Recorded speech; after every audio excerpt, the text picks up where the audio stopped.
Kings of the Wyld by Nicholas Eames. Now, this is actually his debut novel, but you would not know it from reading it because he hit the ground running and did a fantastic job. And he actually comes from a background of theatre arts and acting, so he's a natural born entertainer. And let me tell you, that was abundantly clear while reading this book because he absolutely is clearly a massive fan of fantasy. He had a million different ideas that he wanted to get out there, taking some of the classic tropes and characters and creatures even that we know so well, and putting his own unique spin on every single one of them throughout the book. And as a reader, I was able to really appreciate that and really engage with that because it felt so familiar and so comfortable, but at the same time, he made it feel so new and so refreshing. A brilliant debut novel. But what I'm sure you all want to know is this book as good as everyone says it is? It has been incredibly hyped on the internet. People seem to love this book so much, had so much fun, found it so funny, so entertaining, but was it as good as everyone says? Well, let's have a look. Let's get into it right now. So in Kings of the Wyld, we follow a retired group of mercenaries who were once the best fighter the world had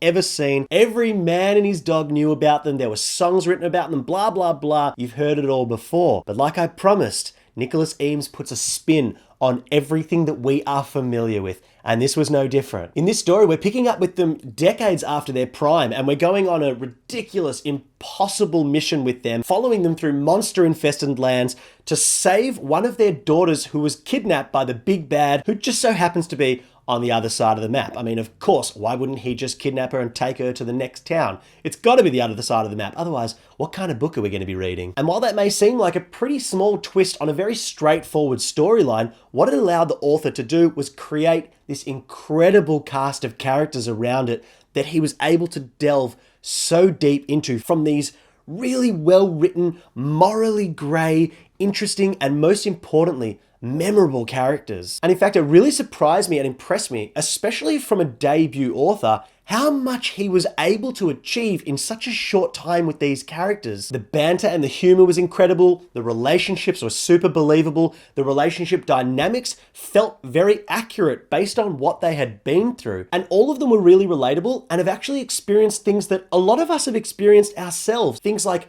death and divorce and loss of a parent and neglect and lack of appreciation, and so many more things that made them so relatable and so believable as a reader. I was so invested in these characters, and that is what this book is all about. That is what hooks you in. It is the characters that make this book as special as it was. These characters were willing to drop everything in their lives in the name of friendship. When it mattered to their friend the most, they dropped everything, and I found that to be so powerful. We all want friends like that. We all want that unconditional love, and we want people to go to the ends of the earth for us, whether it matters to them or not. And on the totally other end of the spectrum, these characters, while they're so familiar to us, also have a really nice spin on classic tropes and classic characters that we've seen a million times. For example, Moog, who's supposed to resemble the all-knowing, wise wizard that we know so well in fantasy, except this one's a bit ditzy, he's a bit absent-minded, he's a bit loopy, and that is what is so charming about him. And then you've got Gabriel, who's one of the most badass fighters that we've ever seen of all time, except he's a neglectful father. And ironically, his daughter is the one who gets kidnapped, and now he's got to rescue her even though she doesn't want him to and really doesn't care all that much about him. But that doesn't matter because he's the father that we all want him to be, and he's making it his life's mission to go and rescue this girl, his daughter,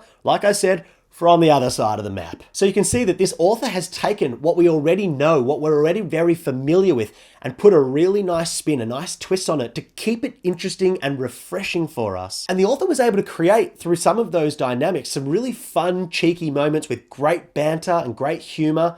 And then he was able to flip the script very shortly after and create some really powerful emotional moments that will get through to you as a reader and tug right at your heartstrings. And that was really surprising and super impressive, especially for a story that is predominantly light-hearted and not meant to be taken so seriously. Now, as far as the magic goes, it was fairly minimal. There wasn't a lot of magic. It was more just a magical, fantastical setting in a magical, fantastical world. So there wasn't so much of a magic system, but there's lots of things like fantastical creatures and magic mirrors and some potions and things like that. That was definitely fantastical, but there wasn't so much of a specific magic system. As far as the world building goes, there wasn't a lot of world building. We went to many villages, many towns, and we definitely got a little glimpse of what they were all like, and it definitely felt consistent throughout the book. But I think the atmosphere and the tone of the book really took the forefront, and the characters and the adventure and the journey. And it was very easy to picture that journey throughout this world, even though the world itself wasn't super well realized. Now, here are 3 things that I just want to touch on that I wish I knew as a reader. First of all, the hype around the humor in this book was unbelievable. Everyone thought this was the funniest book ever. You're laughing out loud. I didn't find that to be the case.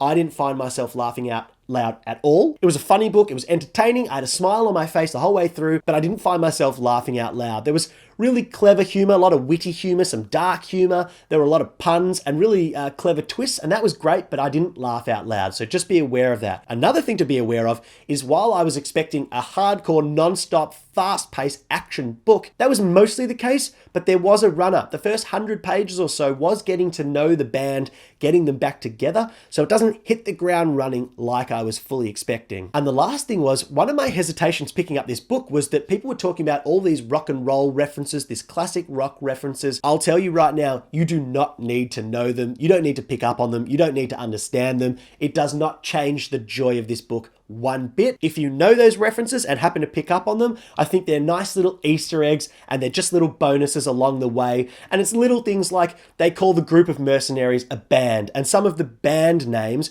were actual band names, and some of the characters were rock and roll characters of the past. Things like that, but you don't need to pick up on it. It will not affect your enjoyment of this book one iota. So Dan, give us your final word. Was this book as good as everyone said, or is everyone just drunk on hype juice? Well, the answer is, it depends. I would say it is more leaning towards not being overrated, but there were elements that I thought were overrated. Like I just mentioned, it wasn't as funny as I expected.